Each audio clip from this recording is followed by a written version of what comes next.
ಅನ್ನ ಅನ್ನುವಂಥ ಒಂದು ಅದ್ಭುತ ಚಿತ್ರವನ್ನು ನಾನು ನೋಡಿದೆ. ಅದು ಮಲೆ ಮಹದೇಶ್ವರ ಬೆಟ್ಟದ ತಪ್ಪಲಿನ ಹನೂರು ಸುತ್ತಮುತ್ತ ನಡೆಯುವಂಥ ಕಥೆ ಅದು. ನಾನು ಕೂಡ ಆ ಭಾಗದವನೇ.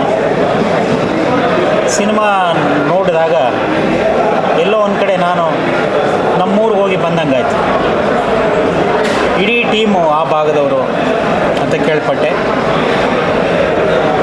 ಇದು ಅನ್ನದ ಜೊತೆಗೆ ಸಂಬಂಧಗಳ ಮಹತ್ವವನ್ನು ಸಾರುವಂಥ ಚಿತ್ರ. ಒಂದು ಚಿತ್ರ ಅದ್ಭುತವಾದ ಚಿತ್ರ ಅಂತ ಹೇಳಿಸ್ಕೋಬೇಕಾದ್ರೆ ಅಲ್ಲಿರುವಂಥ ಎಲ್ಲ ಡಿಪಾರ್ಟ್ಮೆಂಟ್ಗಳು ಕೂಡ ತುಂಬ ಅಚ್ಚುಕಟ್ಟಾಗಿ ಕೆಲಸ ಮಾಡಬೇಕಾಗತ್ತೆ. ಕಥೆ ಇರ್ಬೋದು, ಚಿತ್ರಕಥೆ, ಸಂಭಾಷಣೆ, ನಿರ್ದೇಶನ, ಛಾಯಾಗ್ರಹಣ ಮತ್ತು ಉಳಿದಂತೆ ತಾಂತ್ರಿಕ ವರ್ಗ, ಕಲಾವಿದರು, ಲೊಕೇಶನ್ಸು ಎಲ್ಲವೂ ಕೂಡ ಭಾಳ ಅಚ್ಚುಕಟ್ಟಾಗಿ ಈ ಕೆಲಸವನ್ನು ನಿಭಾಯಿಸಿದ್ದಾರೆ. ನನಗೆ ನಿಜವಾಗೂ ಕೂಡ ಆಶ್ಚರ್ಯ. ಎಲ್ಲ ಹೊಸ ಕಲಾವಿದರುಗಳನ್ನ ಇಟ್ಕೊಂಡು ಭಾಳ ಅಚ್ಚುಕಟ್ಟಾಗಿ ಮಾಡಿದ್ದಾರೆ, ಭಾಳ ನ್ಯಾಚುರಲಾಗಿ ಮಾಡಿದ್ದಾರೆ.